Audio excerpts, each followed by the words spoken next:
para poder fazer todo o manejo da parte de segurança, o restante saúde, enfim, toda uma operação de logística extremamente sensível que a gente hoje está organizando, o ministro Tarcísio. Hoje eu almocei com o ministro da Defesa, Fernando. Enfim, um movimento extremamente complexo, mas que a gente vai trabalhando para poder dar as condições de trabalho. Importante, hoje a gente tem algumas notícias boas para dar. Essa primeira é que nós fechamos hoje o primeiro contrato com empresa brasileira para aquisição e entrega de respiradores. Os respiradores, todos vocês sabem que é o equipamento que vai no CTI, que vai ao equipamento mais sensível, da complexidade mais alta. Nós não queremos que as pessoas necessitem, procuramos alternativas para evitar, mas caso necessitem, nós precisamos ter pelo menos uma perspectiva. As compras na China estão praticamente todas elas não se confirmando. Nós tínhamos uma compra confirmada, assinada com eles, uma proposta de uma empresa para trazer até 15 mil respiradores. Ela teria 30 dias e isso ela poderia chegar no 30º dia e falar que não iria conseguir. Como ela não deu as garantias de trazer, nós descartamos essa possibilidade, estamos abrindo outro processo de compra, mas assinamos uma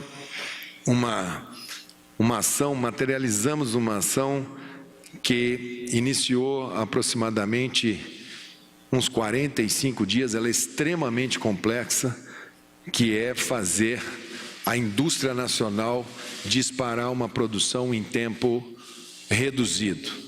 Então nós temos basicamente 4 empresas que produziam uma pequena quantidade de respiradores, uma capacidade de produção bem limitada, obviamente não iria conseguir.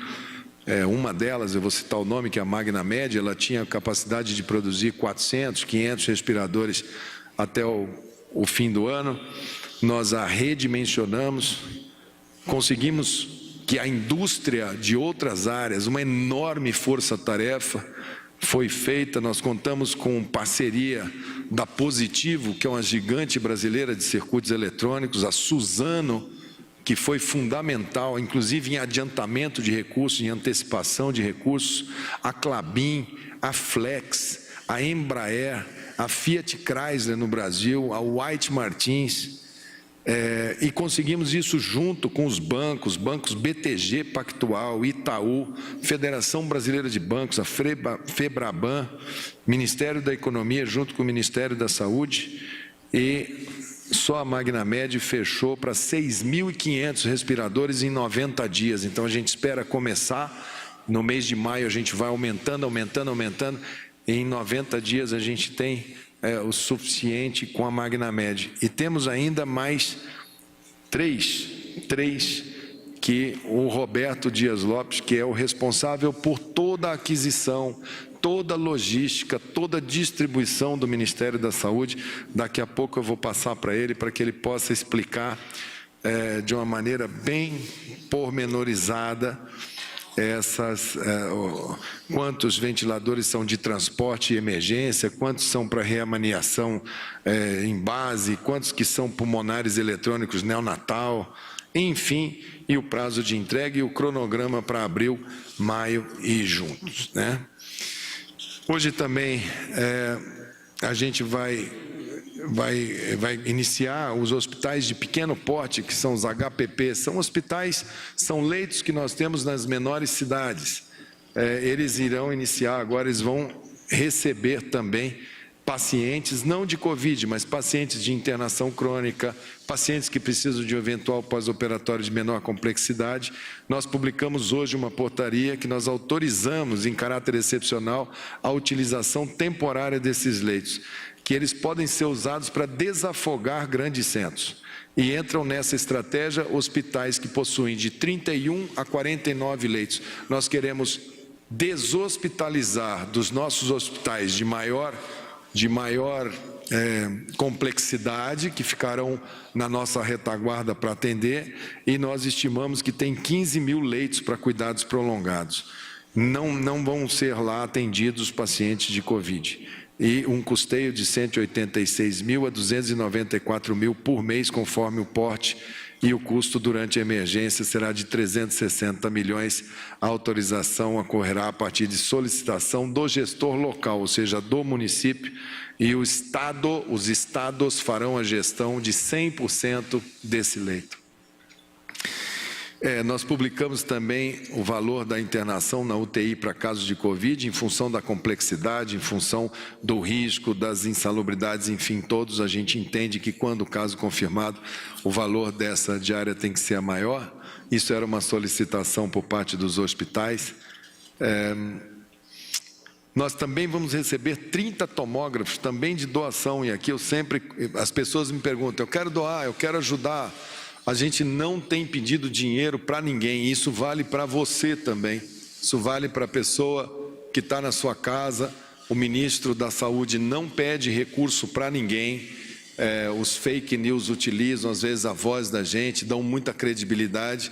Volto a repetir, o que eu tenho para falar, eu sempre falarei por aqui, que eu acho que é uma maneira mais fácil das pessoas entenderem. Então, Bradesco, Itaú, Santander doaram 30 tomógrafos para o SUS, que identifica lesões nos pulmões, e a gente prepara o edital com os condicionantes para que os hospitais possam se candidatar a receber esses aparelhos. Tenho certeza que serão muito bem utilizados. Na questão da distribuição de testes de equipamentos para os estados, já foram mais de 50 milhões de equipamentos de proteção individual, aumentando 1,5 milhão em relação a ontem, máscaras cirúrgicas, álcool 100, avental, luvas, óculos. Sexta-feira, vamos ver se a gente chega a esse carregamento de 40 milhões de EPIs, tomara que a gente consiga fechar. Com isso, tem algumas secretarias de Estado que não tem nem armazém para colocar a quantidade de itemização. Então, a gente vai usar muito da logística de armazenamento também, de parceria também com o Exército, enfim, aonde nós pudermos acondicioná-los bem para que eles cheguem bem à mão das pessoas. Os testes rápidos de 499 mil testes já foram distribuídos e recebemos, até sexta-feira, mais 1 milhão de testes rápidos e gradativamente eles vão chegando à ponta.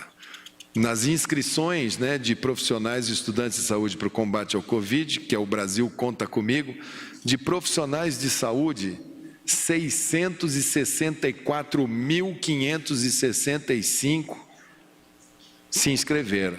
Isso aqui não é obrigatório, isso aqui é quem é que vai junto da gente, quem é profissional de saúde, que entende, que está bem, que pode ir, que tem cabeça boa, físico bom. Não estamos aqui falando de convocação, não. Se precisar, a gente convoca. Mas eu achei incrível que 664.565, e um aumento de 90.776 em relação a ontem. E os estudantes, 89.376, 4.966 a mais em relação a ontem.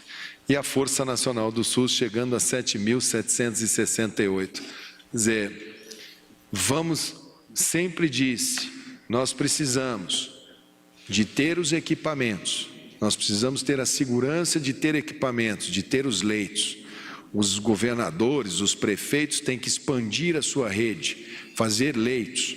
A maioria dos pacientes que necessitarem de cuidados eventualmente hospitalares, necessitarão de leitos que não serão de alta complexidade.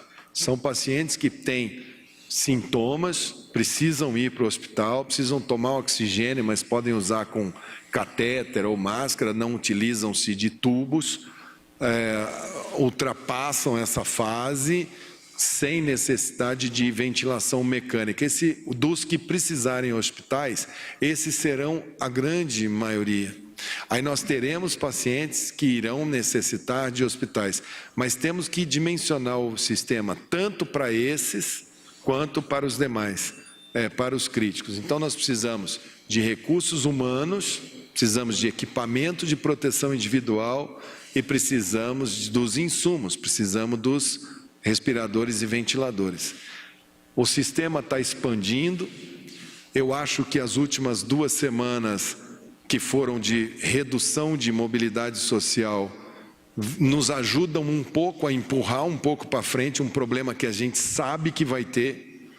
Não acho que esteja na hora de algumas cidades que são grandes centros, como Rio de Janeiro, São Paulo, Fortaleza, Manaus, cidades que a gente vem falando aqui, olha, essas cidades estão com a temperatura está muito elevada, cuidado, segurem.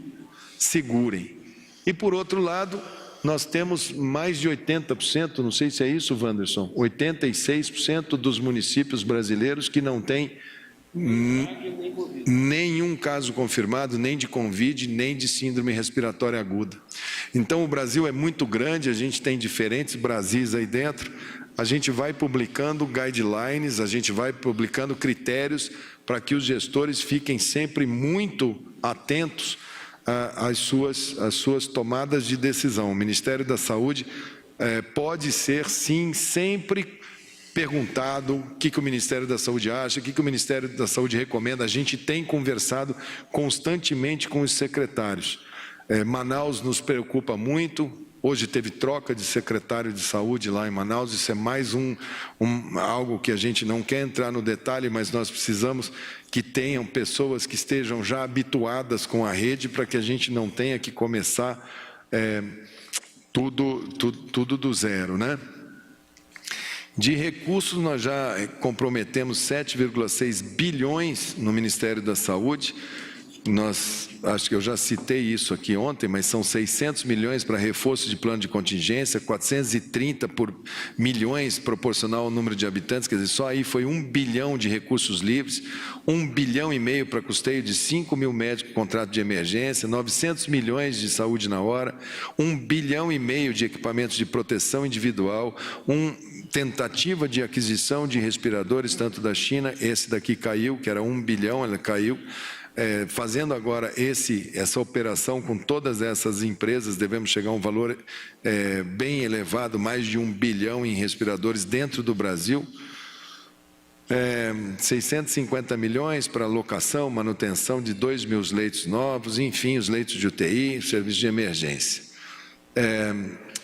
Estamos iniciando, né, uma equipe técnica do Ministério da Saúde está andando junto com o Ministério da Integração, o primeiro hospital de campanha que foi requisitado, foi pedido, foi solicitado pelo governador de Goiás.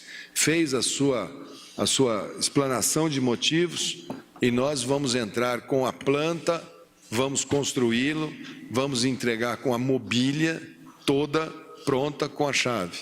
O governo de Goiás entra com os recursos humanos, com os equipamentos que ele acha necessário de colocar nessa unidade. Essa é a primeira, nós estamos cronometrando passo a passo, dia a dia, para ver em quanto tempo conseguimos colocar, quais são as dificuldades, quais são as adequações que tenham que ser feitas para que esse sirva de referência para eventuais outras solicitações que a gente imagine que possa haver. Estamos analisando a possibilidade de fazermos para as comunidades indígenas. Hoje tivemos caso confirmado nos Yanomami, o que muito nos preocupa. Isso é uma preocupação do governo na saúde indígena. Nós temos feito retirada de pessoas de helicóptero para poder levar para centros de maior complexidade, procurado fazer isolamento com toda a dificuldade que é de cultura, de explanação, de língua, mas sabedores do histórico de maus resultados quando os indígenas são afetados por vírus vindo de outras partes que não aqueles do seu ecossistema. Nós temos extrema preocupação com as comunidades indígenas e estamos extremamente atentos. Há muito tempo que já está fechada a entrada de pessoas nas aldeias, mas infelizmente as pessoas da própria aldeia, às vezes indígenas, não querem ficar em nenhum tipo de isolamento fora da aldeia, vão para dentro da aldeia. Isso tem sido extremamente complexo, mas nós estamos com todas as equipes trabalhando no sentido de ajudá-los. Nós estimamos que esse hospital deva ficar em torno de 10 milhões e deveremos levar em torno de 15 dias para concluir. O TeleSUS, que é nosso trabalho de teleatendimento, nós já chegamos a 1,5 milhão de pessoas que utilizou, é o 136, ou o chatbot, o aplicativo e a busca ativa, com 500 mil atendimentos a mais em relação a ontem. Desses, 41% concluíram atendimento, com um aumento de 200 mil atendidos em relação a ontem. Isso deve, aos poucos, se transformar num grande Big Data. Nós estamos trazendo todas as informações para uma consolidação geral de informática, onde esses dados vão ser muito bem tratados e vão poder nos auxiliar muito no mapeamento das situações de risco que a gente precise, né? O acompanhamento de pacientes pelo teleatendimento, nós estamos chegando a 40 mil, aumentamos 13 mil de ontem para hoje, né, com um resultado de 66% de pacientes que, quando são tratados, apresentam melhora, estão evoluindo bem, 26% estável, que a gente está monitorando, e 8% de piora. Então, todos esses números vão levando para aquele nosso grande Big Data. Aqui é que nós vamos saber melhor qual é o comportamento desse vírus na nossa população. A gente tem das outras. A gente sabe que na Itália teve aquele quadro completo, a gente sabe que eles ficaram mais de 22 dias de tempo médio de internação em CTI, mas no Brasil o tempo médio de internação a gente espera que seja menor. Nós temos uma faixa etária mais jovem, nós temos uma população mais jovem, talvez o nosso tempo médio de permanência seja menor. Se for menor, menos leitos serão necessários. Então a gente se prepara num cenário de possibilidades, jogando sempre os números para maior, mas sabendo que a gente pode ter dificuldades aí no andar dessa nossa caminhada. Nós temos feito um grande esforço de manter um bom nível de relacionamento com os estados, através dos seus secretários de saúde, daqueles que os estados apontam como os que devem falar pelo estado. No caso do estado de São Paulo, quem falava até um determinado momento era o secretário estadual de saúde, José Henrique Germa. Depois nos foi informado que seria o médico Davi Wippe, que falaria pela coordenação do estado de São Paulo. Então é com ele que a gente vinha fazendo as discussões sobre esses e vários outros temas. Não só com ele, mas videoconferências são feitas no Ministério da Saúde com médicos, secretários de todo o Brasil diuturnamente. Hoje à noite tenho mais 3 ou 4 a serem feitas. E sempre pautados pelo mais absoluto profissionalismo. Hoje fui citado numa colocação feita em São Paulo, de que teria sido uma recomendação por telefone à minha pessoa, do médico Davi Wippe, para a utilização de cloroquina.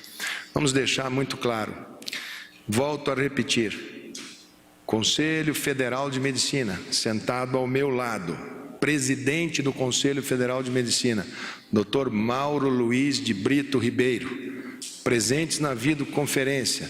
Outro dia falei o nome de todos aqui, 5 ou 6 especialistas, um deles, o coordenador de São Paulo, infectologista Davi Wippe. Discussão era, se usamos nos críticos, vamos usar nos graves. Os graves são aqueles que chegam ao hospital.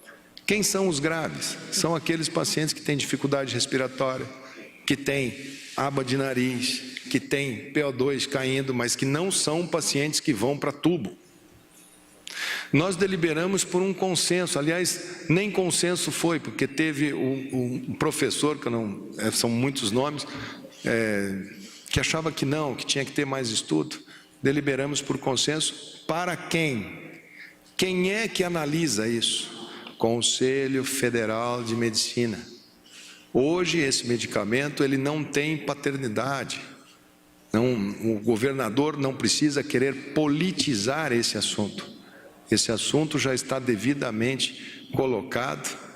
Nós precisamos, todos tenham maturidade, tenham visão, tenham foco, tenham disciplina para que a gente possa atravessar esse momento. O presidente da República em nenhum momento fez qualquer colocação para mim diretamente de imposição.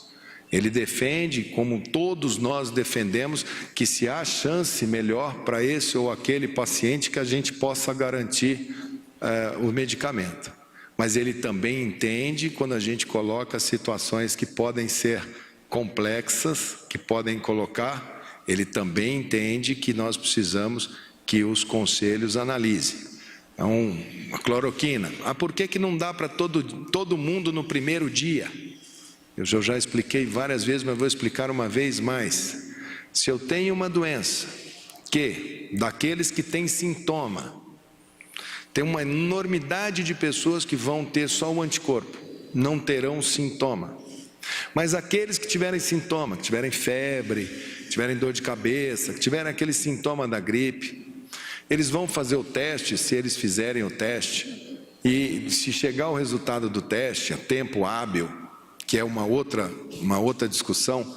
Hoje, a maior parte das gripes dentro do Brasil, hoje, nesse momento, os vírus principais não são o coronavírus, os principais são vírus conhecidos, H1N1, que faz quadro gravíssimo de pneumonia.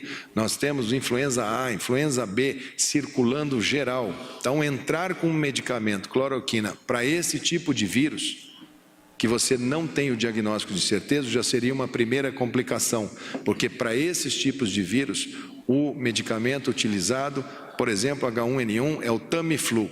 Então, você entrar sem saber que vírus é, você já teria uma primeira complicação. Segunda complicação, ou dúvida que nós temos, mas vem cá, se 85% das pessoas que têm sintoma ficam bem tomando Tilenol, tomando Novalgina, tem lá sua dor de cabeça, fica de cama, tem dor no corpo, mas passa, o sintoma passa e ela cura. Os números que a gente tem mostrado aqui, vocês fixam muito no número de óbitos, mas se a gente fala que fez 12 mil, 15 mil confirmações e tem 700 óbitos, 800 óbitos, isso é uma amostragem, no caso dos números, o óbitos não. O que vocês poderiam perguntar, mas vem cá, o que aconteceu com os outros? Se 500 morreram e vocês já confirmaram em 14 mil, o que aconteceu com 13.500 que confirmaram? Ora, eles ou estão em fase final ou já estão aí na rua andando para cima e para baixo. Vocês lembram do primeiro paciente? Que todo mundo fez a cobertura, testado o primeiro paciente positivo no Brasil, era uma pessoa, São Paulo, uma pessoa que tinha vindo da Itália, ele ficou em casa, domiciliar, todo mundo acompanhava, aí teve um dia que ele saiu da casa, ele foi para o hospital, ficou 2, 3 dias no hospital, voltou para casa e tal, recebeu alta, está ótimo, está andando. A gente pode falar porque é uma pessoa pública, senador, presidente do Senado, Davi Alcolumbre, meu amigo, confirmou positivo, ficou na casa dele, ficou internado 1 semana, 8 dias, teve febre pra caramba, teve muita dor de cabeça, ficou abatido, tudo, precisou ir para o hospital? Não. Tomou Tilenol, Novalgina? Tomou, sarou, está bem, está presidindo o Senado. A grande maioria, 85%, vai ficar muito bem, obrigado. Então, será que seria inteligente dar um remédio para 85% das pessoas que não precisam desse remédio, e um remédio que tem efeitos colaterais? Será que vale a pena, sem saber se é coronavírus e ainda assim colocando esse medicamento? O meu filho tem 25 anos, ele é residente do 1º ano de cirurgia geral de Santa Casa. Ele está lá na porta de frente tratando os pacientes. 25 anos de idade, forte, médico, novo. A probabilidade desse vírus machucar ele é menor do que ele tem todo dia lidando com as bactérias de maior infectividade que vocês possam imaginar, com cepas de tuberculose resistente, com meningite, com tudo que existe dentro de um ambiente hospitalar. Então, se ele tiver uma gripe, ele tem que tomar esse remédio? Não. Ah, mas quem que vocês acham que deveria tomar? Não, vamos dar para aqueles que têm mais de 60 anos, mais de 70 anos, mais de 80 anos. Ora, esses que são os que mais podem complicar, que mais vão para o CTI, também são os mesmos que têm maior parte já de problema cardíaco, de problema hepático. Então, será que se nós dermos em massa para esses de mais de 60, mais de 70, mais de 80, será que esse medicamento vai protegê-los ou será que eles podem ter arritmia cardíaca e precisar do leito de CTI e ter infarto do miocárdio? Essas perguntas que eu estou tentando traduzir para vocês de uma maneira bem superficial, ela hoje está na mão de algumas pessoas que estão fazendo o estudo. Eu solicitei ao Conselho Federal de Medicina que até o dia 20 de abril ele se posicione, porque é de lá, não vai ser daqui, não vai ser da cabeça do Dr. Wippe, não vai ser da minha cabeça, não existe ninguém dono da verdade, não existe nenhum Estado que possa falar eu sou melhor que o outro, não tem, nós somos todos iguais, nós vamos todos ter mais disciplina, mais foco, mais ética e comportamento. Com base nisso daqui, com foco, ciência, disciplina, nós todos vamos andar bem. Podemos errar, sim. Podemos demorar um pouco para tomar uma decisão? Talvez. Podemos tomar uma decisão precoce, precipitada e nos arrepender ali na frente? Talvez. Podemos errar e acertar juntos. Com ciência, foco, disciplina. E a todos aqueles que estão com os ânimos mais exaltados, deixar claro, aqui está tudo bem. Nós estamos olhando pelo para-brisa e essa estrada a gente vê que vai ter dias muito duros, muito difíceis. E quem comanda esse time aqui é o presidente Jair Messias Bolsonaro. E nós vamos gradativamente deixando todos muito tranquilos para que a gente possa fazer um bom trabalho, cada um na sua área, cada um levando para as famílias brasileiras o que cada um tem de melhor para dar. Respeitando cada um os seus espaços, o Ministério da Saúde tem total tranquilidade para a gente tomar as nossas medidas. Tivemos as nossas dificuldades internas? Tivemos. Isso é público. Porém, nós estamos prontos, cada um ciente do seu papel nessa história. Eu vou passar agora, primeiro, para que o Wanderson faça os números, o boletim. Depois eu vou passar para o Roberto, para ele explicar com detalhes como é que está sendo a operação abastecimento e a operação de produção de equipamentos dentro da indústria nacional, já que esse foi um trabalho que o Roberto desempenhou com muita maestria. Também mais um membro de excelência e técnico da equipe do Ministério da Saúde. Wanderson, por favor. Boa tarde a todos. Pode passar, Renato? Esse mapa mostra aquela mancha onde nós temos a maior concentração de casos. A gente vem observando o crescimento dessa mancha, principalmente na região do hemisfério norte.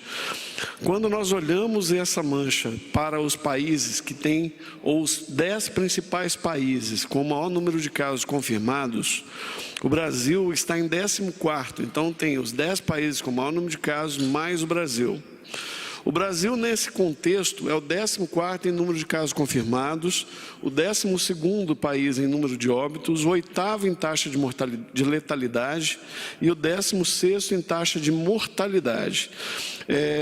No mundo, nós temos 1.446.667 casos confirmados, 83.212 óbitos, uma taxa de letalidade de 5,8 e uma taxa de mortalidade de 18,6. Quando nós olhamos e comparamos com a taxa de mortalidade da Itália, por exemplo, é de 28,3 e da Espanha de 31,2. A taxa de mortalidade do Brasil é de 0,4. Então, isso dá ideia como que nós estamos ainda dentro desse contexto epidemiológico. Próximo.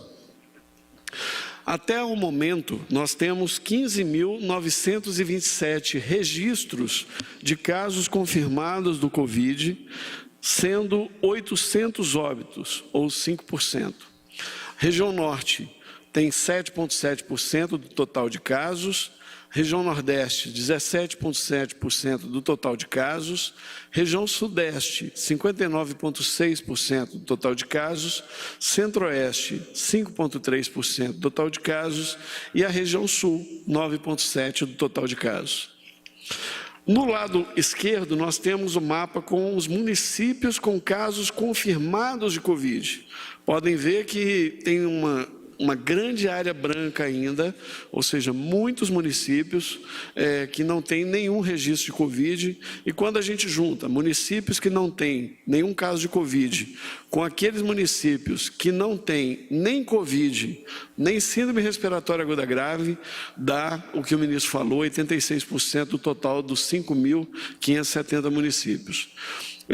Os óbitos confirmados estão aqui em laranja do lado direito, mostrando uma concentração aqui nos grandes centros urbanos. Pode passar? Esse gráfico mostra um pouco da velocidade da nossa epidemia e também mostra a evolução em que momento nós estamos. É um mapa por dia de início de sintomas.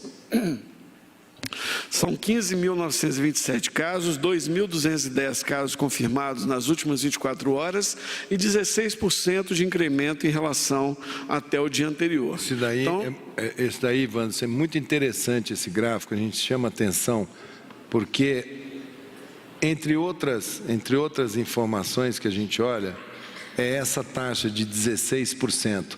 Mesmo que a gente não consiga testar todos, mas ela tem uma condição de nos dizer que estamos a uma taxa entre 15% e 20%, né, de aumento de casos. E ela reflete hoje o comportamento das últimas 2 semanas. Como as 2 últimas semanas foram semanas onde nós diminuímos muito a mobilidade social, esse número praticamente vem se mantendo. Ele já chegou a ser mais de 20, no começo ele estava andando a 25%, 26%, isso que se chama diminuir a velocidade. Nós fomos caindo, chegamos a 16%. Vejo que estamos começando a largar a mão nos grandes centros, que são os que nos preocupam, principalmente aquelas cidades. Nos preocupam, por exemplo, o Rio de Janeiro hoje parece que decidiu andar. Muito cuidado, porque esse número, se ele andar, ele vai apontar ali, está aumentando, de 16 vai para 20, 25, 30, 50% num dia, não tem sistema que aguente.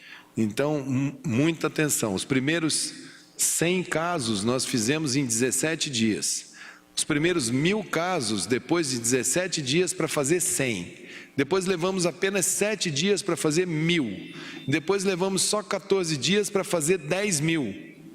E isso nós não estamos testando todo mundo. Mas só tivemos 5% de óbito.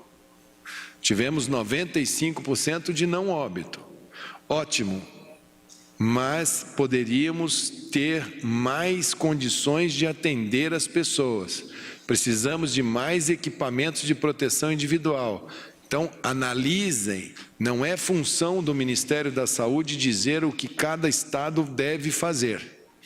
Nós podemos orientar, dar os guidelines, recomendar, ou às vezes até convocar para ter uma conversa, utilizar outros instrumentos. Mas nós estamos monitorando aqui com muita atenção cada um desses movimentos que ocorrem em todo o território nacional. Pode passar o próximo. Aqui tem a evolução dos óbitos, são 136 óbitos de ontem para hoje, nas últimas 24 horas, e 20% deles é o incremento em relação ao total do dia anterior, né? Esses óbitos, eles têm datas de óbito diferentes, então eles vão se espalhando ao longo do tempo. Isso aí tem óbito exame lá de trás, né? Então você tinha um acumulado de óbitos que a gente está indo atrás para ter certeza máxima para diminuir o número de óbitos com causa a esclarecer por Covid. Exatamente. Então, quando a gente começou a ter mais teste da PCR-RT, a gente começou a testar mais. Então, nós tínhamos um estoque maior de óbitos aguardando. Você começa a fechar o diagnóstico, ali sobe. É interessante depois, nos próximos, a gente saber o que é antigo e o que é realmente de evolução da doença. Mas basicamente é isso aí. Pode passar. Nós temos aqui o coeficiente de incidência, ou seja, o número de casos dividido pela população dos estados. Então, nós estamos monitorando o número de casos em relação à população para usar a mesma régua com todos os estados. Então, o indicador nacional é de 7,5 casos por 100 mil habitantes. A gente pega o número de casos que a gente tem, divide pelo total da população brasileira e multiplica por 100 mil, nós encontramos ali 7,5. Quando nós temos 50% superior à nossa média nacional, ao número nacional, nós consideramos esses locais como um local de maior atenção. Então, estão entre esses locais Amazonas com 19,1, Distrito Federal 16,7, São Paulo 14,5, Ceará 14,1, Amapá 12,4 e Rio de Janeiro 11,2. Esses daqui, extremo cuidado. Esses locais, extremo cuidado. Gestores, repactuem suas redes, ampliem seus leitos, administrem seus recursos humanos, otimizem os seus EPIs, a população colabore. O vírus adora contato, ele adora que as pessoas desobedeçam toda e qualquer racionalidade, ele joga exatamente com essa questão ligada à urgência do fato, é disso que ele se nutre para se multiplicar, e são sistemas de saúde alguns frágeis para enfrentar isso num espaço curto de tempo. Essas questões relacionadas a respiradores, nós estamos acionando velocidade máxima na indústria nacional. Mas isso leva tempo, nós vamos construindo isso agora em abril, maio, junho, julho. A gente sabe que a gente vai ter a hora que a gente vai ter o volume, a quantidade ideal, mas nós não temos ainda. E a questão dos equipamentos de proteção individual, a gente recebe a primeira parte da nossa carga. O mercado já está começando a normalizar, então a gente vai repassar o dinheiro para os estados para que eles comprem. Eles estão comprando, estão recebendo. Então, EPI parece que está melhorando. Respirador ainda não. Agora vamos todos nós fazer as nossas partes nessa história para que a gente possa dar um passo à frente. A gente vê que tem mortalidade também de mais jovens. O H1N1, que aconteceu em 2009 no Brasil, ele pegava gestante, ele pegava homem, jovem, abaixo de 30 anos, fazia uma pneumonia super rápida, uma letalidade alta. Só que a transmissão era bem menor do que a do corona, né? Mas é só para dizer assim, que para deixar claro que o que a gente vê nesse gráfico está co-circulando. Então, Manaus, a gente deve ter que dar uma reforçada em Manaus na questão do Tamiflu, que é a questão do oseltamivir, não é isso? Que eu já soube que tem corrida lá e tem que repor estoques lá. Eu tenho a doutora Patrícia, que me ligou hoje e falou, estou tendo dificuldade. Por quê? No primeiro dia dessa gripe, quando está circulando, por exemplo, H1N1, que é um vírus muito duro, se você toma o Tamiflu nas primeiras 48 horas, você corta completamente o quadro gripal. E se você tomar cloroquina, pensando que é corona e é H1N1, você pode ter o efeito colateral da cloroquina e a cloroquina não tem nada de função contra o H1N1. Então, esse gráfico aqui é muito sensível para a gente e a gente deve acompanhar muito as outras viroses. Por isso que a gente tem painel de outros vírus sendo feito Brasil afora. Só para explicar um pouco a complexidade. Pode passar? E quando nós olhamos para esses dados, dividindo em dois grupos, as pessoas com menos de 60 anos estão ali com cardiopatia, diabetes, pneumonia, as demais com mais de 60 anos, todas elas com alguma comorbidade relacionada. Isso aqui é importante também porque as pessoas que têm diabetes, pessoas que têm hipertensão, é normal. Você tem que manter controlado. Então agora, nessa época, a gente tem visto muita gente ficar tão preocupada com o coronavírus e esquecer de tomar o remédio na hora certa. Tem muita gente em casa, e aí fica em casa, fica muito ansioso, é diabético, come doce, toma refrigerante, não mede a glicemia, fala, eu estou aqui em casa, já que estou aqui mesmo, vou me alimentar. Aí se pega uma virose dessa, que não gosta da doença crônica descontrolada, acaba virando uma presa mais fácil para o vírus. Então, os crônicos, os hipertensos, os diabéticos, aqueles que fazem uso de medicação prolongada, liga para o seu médico, dá uma passada no consultório dele, fala, vem cá, está tudo bem? Posso manter o meu remédio? Devo tomar alguma medida extra? Devo medir com mais vezes? Procura manter suas taxas de diabetes todas bonitinhas, organizadas, para o seu sistema de defesa estar numa situação boa para poder enfrentar qualquer adversidade que vem aí no seu caminho. Pode passar, Renato. As hospitalizações por síndrome respiratória aguda grave, nós temos 34.905 hospitalizações. Pode passar a próxima. Teve um incremento de 277, mas o que importa é isso. O próximo slide, por favor. Nós podemos observar aqui, neste gráfico à direita, as barras, as colunas cinzas, são SDRAG em investigação. Então, nós temos ali um máximo na escala de 9.000 na semana 12, 9.000 na semana 13. E embaixo, em vermelho, nós temos a SARS-CoV-2. SARS-CoV-2 representa, da semana 8, quando nós tivemos o primeiro caso confirmado de SDRAG por Covid, até agora, 31.451 de 31.451 registros, 11% ou 3.416, que é a barra vermelha, foram confirmados para o Covid-19. Pode passar o próximo. E aqui a demonstração mostrando, comparado com o ano passado, as doenças respiratórias virais, síndrome respiratória aguda grave por influenza, vírus sincicial respiratório, influenza A, influenza B, nós temos ali do lado esquerdo, as colunas, a parte preta é influenza A e B confirmado. A parte cinza escura são outros vírus respiratórios. Aí a gente tem vários, metapneumovírus, vírus sincicial respiratório, bocavírus, entre outros. E em cima nós temos o síndrome respiratória aguda em investigação.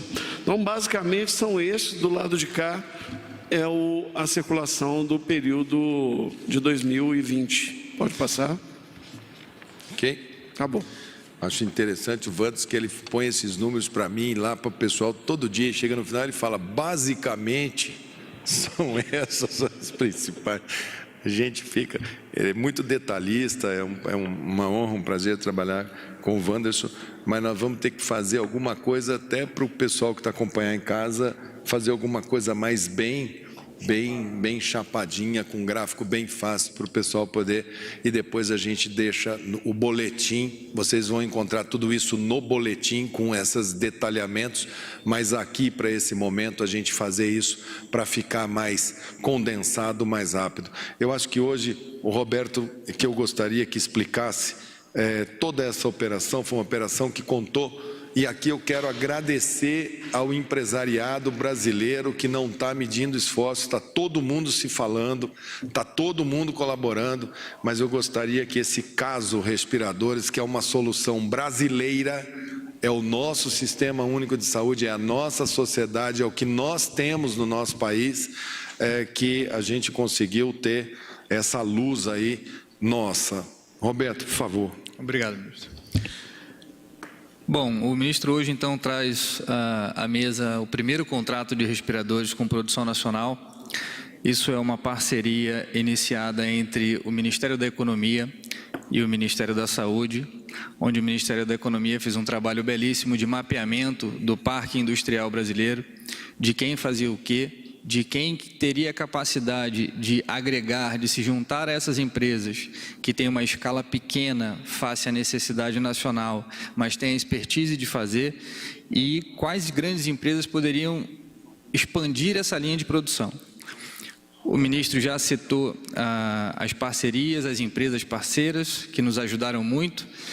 Sempre que a gente nomina, a gente comete uma injustiça. Eu esqueci de colocar no briefing do ministro, peço perdão agora, a empresa VEG, que também participa desse grande projeto, com uma iniciativa de desenvolvimento de respirador, inclusive próprio. Esse projeto consiste em cerca de 14 mil respiradores, 7 mil respiradores de UTI, 7 mil respiradores de transporte, produzidos em solo nacional. Esse projeto ele tem um grande desafio, que é a cadeia de suprimento, que por mais que tenha sido auxiliada por essas grandes empresas, a gente ainda depende de peças internacionais, onde inclusive o Ministério de Relações Exteriores também nos auxilia muito para a obtenção e priorização junto dos países fabricantes dessas peças, dentro da cadeia de suprimento dessa linha de produção. O nosso embaixador do Brasil na China também nos presta um auxílio impagável, com inúmeras reuniões, um trabalho também de mapeamento de equipamentos, de peças, num brilhante auxílio. Bom, além desse projeto de respiradores, nós temos uma parceria grande com o Ministério da Justiça em escoltas e segurança de pontos sensíveis, o Ministério da Defesa nos fornecendo, conforme o ministro já citou, armazéns nas capitais, a Força Aérea nos fornecendo voos semanais para as regiões Norte e Nordeste, também fazendo, dentro dos comitês de defesa, o mapeamento dessas indústrias, tudo para nos auxiliar, tanto no abastecimento de respiradores, quanto no abastecimento de equipamentos de segurança. No respirador em particular, esse primeiro projeto, ele é altamente específico, ele é um desafio tanto para a gente que contrata, quanto para as empresas que são contratadas.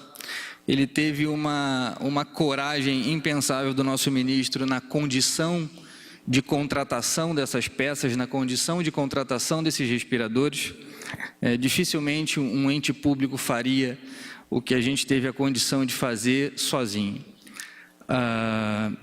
Temos grandes desafios pela frente, sabemos dos problemas, o nosso cronograma é num horizonte de 90 dias para a produção de todo esse quantitativo. Sabemos que teremos problemas, mas conforme estamos fazendo até o momento, iremos enfrentá-los juntos. Agradecemos, conforme o próprio ministro já fez, a dois bancos em especial, o BTG e o Itaú, a Febraban, que comanda todo um pool de bancos para nos auxiliar nessas operações, para auxiliar essas empresas em capital de giro, em financiamento, que de outra forma, como a operação é muito superior à capacidade instalada dessas empresas, esse projeto ele jamais teria decolado. Nós temos, além dessa que o ministro traz hoje, outras 4 iniciativas que oportunamente a cada dia ele trará mais um contrato assinado, totalizando os 14 mil respiradores. Nós temos ainda na área de suprimento de equipamento, contratações em andamento para 15 mil monitores, 5 mil camas e outros 15 mil respiradores que decorrem de um contrato de importação junto da China, que estamos enfrentando problemas e provavelmente ele não se sagrará. Na fase de EPIs, nós estamos na 5ª pauta de distribuição de equipamentos de segurança para os estados. Nos fechamentos de compra recentes para distribuição de EPI, a gente conseguiu óculos, touca, álcool gel, sapatilha, as máscaras que o ministro citou, no quantitativo de 240 milhões de máscaras contratadas junto a um fornecedor na China. Essas 240 milhões de máscaras, elas totalizam um volume da ordem de 14 aeronaves. Então, só para vocês terem uma ideia, alguma coisa em torno de 14 747 cargueiro para poder dar conta de todo esse volume que a gente vai contratar. Essa última aquisição, ela se mostra num volume 10 vezes superior à primeira aquisição que fizemos há quase 40 dias atrás, para que sustentássemos esse processo de distribuição de EPI. À época, nós tínhamos um planejamento para o combate ao Covid. Porém, conforme o ministro em reiteradas coletivas vem apresentando, os hospitais, a rede hospitalar pública e privada não possuem EPI sequer para sua manutenção ordinária. Então, o Ministério da Saúde, que não fazia essa operação anteriormente, além de abastecer para o combate ao coronavírus, abastece até então para as operações ordinárias da rede hospitalar. Então, é de fato um volume significativo. Nós temos de iniciativa, na sequência, um cadastramento, possivelmente na semana que vem a gente vai soltar, para empresas nacionais cadastrarem propostas junto ao Ministério da Saúde e que a gente consiga um fornecimento nacional, ainda que numa escala menor, mas com uma estabilidade de fornecimento maior, sem prejuízo das iniciativas que a gente tem junto do mercado internacional. Ministro, era isso. Muito bem, acho que hoje foi tudo muito técnico aqui. Eu passei a vista aqui em todas as perguntas que chegam por escrito. Eu confesso que eu não vi nenhuma pergunta aqui que não tenha sido contemplada na fala que a gente fez aqui. Não vi nenhuma, todos eles estão contemplados nas explicações. Tem perguntas sobre transmissão, sobre o porquê de gente mais jovem, perguntas sobre índices de mortalidade, se quem testa está testando mais, letalidade, enfim, acho que foi tudo muito bem explicado. As perguntas sobre aquisição de equipamentos, de insumos também, nós colocamos aqui, o Roberto colocou tudo, a capacidade de produção nacional, o que a gente conseguiu hoje de fazer essa escala em um prazo, enfim, todas as perguntas aqui das que foram por escrita, a grande maioria delas, nós já de alguma maneira já foi abordado aqui. O assunto das drogas, o assunto de outras drogas. Querem saber agora sobre o ivermectina, remédio que usaram na chikungunya. Enfim, outra discussão, volto a repetir, vai lá para o Conselho Federal de Medicina, eles discutam lá com o Conselho Federal de Farmácia, com eles é que são os responsáveis, previstos para isso, fazerem. Nós, assim que tivermos, estamos aqui numa torcida enorme por boas notícias por parte da ciência, que a gente possa ter segurança para dar passos à frente. Gabardo falou muito ontem, então acho que dessas perguntas aqui a gente está completo. Eu deixo aqui para a assessoria para abrir para eventual pergunta de vocês, para a gente poder encerrar essa reunião de hoje. Deixo para vocês. Sem perguntas presencialmente hoje, então está encerrada essa coletiva. Ali que querem, eu falei, eu não vou fazer nenhuma pergunta dessas por escrito, mas a gente admite as duas perguntas dos dois jornalistas que ali estão, sim.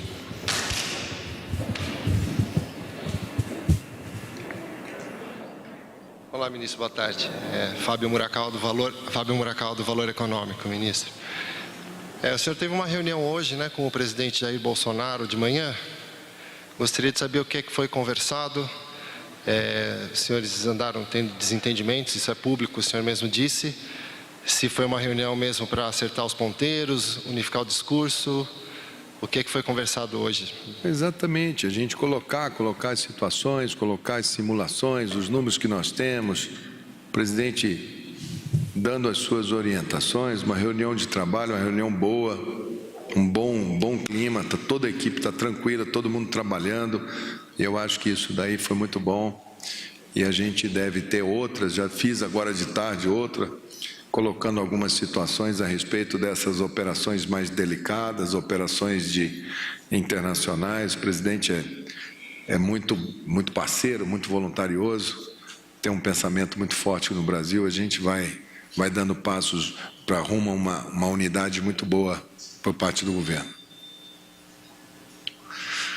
Ok? Então tá bom. Então fica. Não, tem ali um último colega. Matheus Maia, do Poder 360. A minha pergunta é sobre a situação dos hospitais federais no Rio de Janeiro, que saíram notícias que eles estão em uma situação extremamente grave.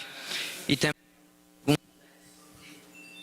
sobre ações que pipocam contra as orientações do Ministério da Saúde, tanto de governos quanto de prefeituras, se o senhor pretende responder isso de alguma forma, alguma medida mais clara, enfim. Não, primeiro os hospitais federais do Rio de Janeiro. São hospitais que lá atrás, na época ainda do Plano Bresser, que definiu a função do Estado, ele colocou que saúde não seria mais função federal. Antigamente nós tínhamos uma carreira para médicos e enfermeiros que trabalhavam nesse serviço público federal. Nesses 30 e poucos anos, 35 anos, não foi feito mais concurso para o quadro desses hospitais. Então, essa força de trabalho foi ficando cada vez mais idosa. Hoje nós temos um número enorme de médicos aposentados dessa carreira e aqueles que não aposentaram é porque o salário ficou tão baixo, porque intencionalmente nunca se reajustou os salários e deixavam ali algumas coisas de quinquênio, algumas coisas, uns penduricalhos, e as pessoas não podem nem aposentar, porque se ela aposentar, ela vai embora com um salário desse tamaninho. Então, colocar uma doença como coronavírus num hospital que, embora grande, mas tem a força de trabalho muito envelhecida, muito parecida com a idade da força de trabalho da Itália, por exemplo, que perdeu 45% da força de trabalho.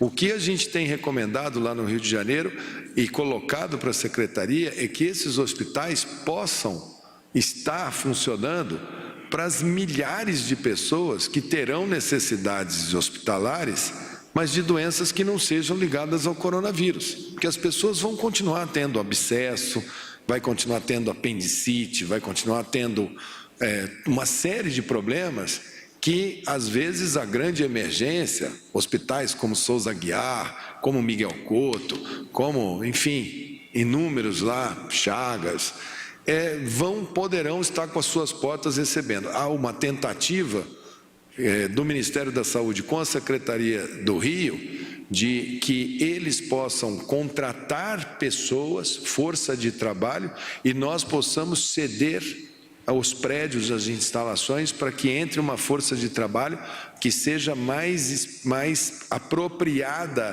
para esse momento e a gente concentre. A gente pode fazer isso. A gente está deixando à disposição dos secretários para ver se a gente consegue construir essa lógica. Mas é sim um problema, são hospitais de bom conceito, mas são hospitais de rotina e são hospitais que o Brasil vai ter que decidir. Ou ele vai fazer novamente concurso público, ou ele vai partir para uma contratação de terceirizados, de organizações sociais, mas nós teremos que decidir, porque aqueles hospitais têm o prédio, alguns têm alguns equipamentos que são bons, outros estão muito defasados, mas a grande maioria dos recursos humanos lá está bem acima dos 50 anos. E os outros que vão sendo contratados são vínculos provisórios, contratos feitos sem nenhum tipo de garantia de parte a parte, as pessoas entram, trabalham um tempo e vão embora.